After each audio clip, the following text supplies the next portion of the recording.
सहारा और पल्स जैसी chit fund company की जानकारी पाने के लिए सब्सक्राइब करें हमारे चैनल को और साथ के साथ हमारी बेल आइकन का बटन दबाएं ताकि हमारे द्वारा बनाई गई हर एक चिटफंड और सोसाइटी से जुड़ी हर एक ताज़ा अपडेट पहुंचे सबसे पहले आपके पास। तो चलिए दोस्तों, चलते हैं न्यूज़ की ओर कि आज की ताज़ा खबर क्या है।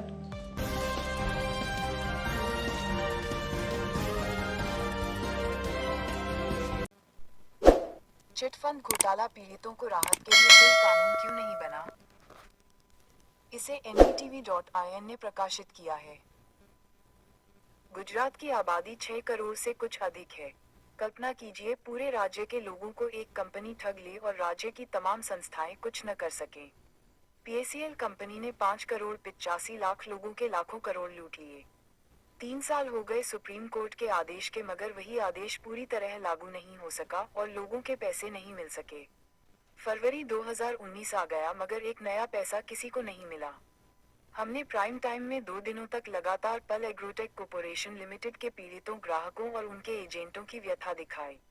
4 और 5 फरवरी को 6 फरवरी को कानून मंत्री रविशंकर प्रसाद ने एक प्रेस कॉन्फ्रेंस में बताया कि सरकार ने चिटफंड कंपनियों के बारे में कुछ फैसले लिए हैं, एक कानून बनाने जा रही है।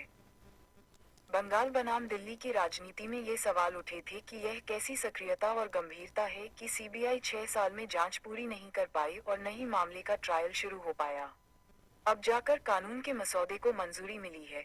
सरकार को कानून बनाने की बात करने और मंजूरी देने में ही 5 साल लग गए। 2014 में वित्त मंत्री अरुण जेटली ने लोकसभा में एक लिखित जवाब दिया था। जेटली उस वक्त कॉर्पोरेट मामलों के भी मंत्री थे। इस बयान की खबर 28 नवंबर 2014 को इंडिया टुडे और इकोनॉमिक टाइम्स में छपी है। सरकार कंपनी कानून का उल्लंघन करने वाली 14 चिटफंड कंपनियों के खिलाफ कार्रवाई करने जा रही है। सरकार इन कंपनियों की जांच के नतीजे CBI से साझा करेगी। जेटली के अनुसार कंपनी लॉ में चिटफंड कंपनियों से संबंधित कोई प्रावधान नहीं है। चिटफंड एक्ट 1982 है, लेकिन इसे लागू करने की जिम्मेदारी राज्य सरकारों की है। ये वही साल है जब PACL का घोटाला सामने आ गया था। नवंबर 2014 के बयान से पता चलता है कि वित्त मंत्री चिटफंड कंपनियों की लूट की समस्या से अवगत हैं और कानून की सीमाओं को भी समझ रहे हैं। 2015 के अगस्त महीने में वित्त मंत्री जेटली फिर से लोकसभा में लिखित जवाब में 2012 से 2015 के बीच चिटफंड कंपनियों द्वारा अवैध वसूली की जानकारी देते हैं। यानी चिटफंड कंपनियां अपना काम कर रही थीं। ये सब इंटरनेट सर्च से मिला है। अगस्त 2017 में वे कहते हैं कि एक कानून लेकर आते हैं जिसके ड्राफ्ट पर जल्दी ही चर्चा होगी। फरवरी 2018 में कानून का ड्राफ्ट बनता है, unregulated deposit scheme and chit fund bill 2018। अब यही बिल स्टैंडिंग कमेटी से लौट कर आया तो मंत्रिमंडल ने संशोधन को मंजूरी दे दी है, जिसकी जानकारी 6 फरवरी को कानून मंत्री रविशंकर प्रसाद ने दी।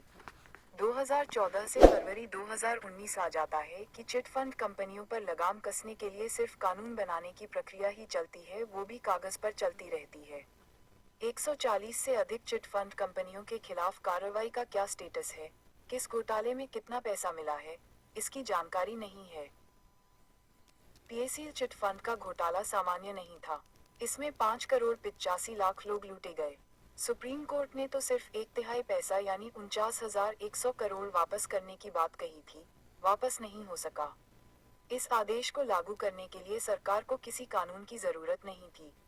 बंगाल मामले की राजनीति हाई प्रोफाइल हो चुकी है, फिर भी उस मामले में 6 साल से CBI जांच ही कर रही है। सवाल है कि सरकार को किसने रोका था कि इन कंपनियों पर लगाम लगाकर निवेशकों को पैसा लौटाने में। सच पूछिए तो अगर PACL मामले को कवर नहीं करता तो रविशंकर प्रसाद जो कह रहे हैं उसमें क्या कमी है पता भी नहीं चलता। CB यादव क्या कह रहे हैं उसका भी अंदाजा नहीं होता। कई चिटफंड कंपनियां न्यूज चैनल खोल लेती हैं। PACL और शारदा के पास भी न्यूज चैनल था। क्या इतना काफी नहीं है कि आम लोगों में साख बनाने के लिए? क्या ऐसा न करने पर कानून में कोई व्यवस्था है? ब्रांड एम्बेसडर को दंडित किया जाएगा, उस पर बहस हो सकती है, लेकिन इन चिटफंड कंपनियों के कार्यक्रमों में नेता मंत्री जाते हैं, उसका क्या किया जाए? क्या उन्हें दोषी ठहराया जा सकता है?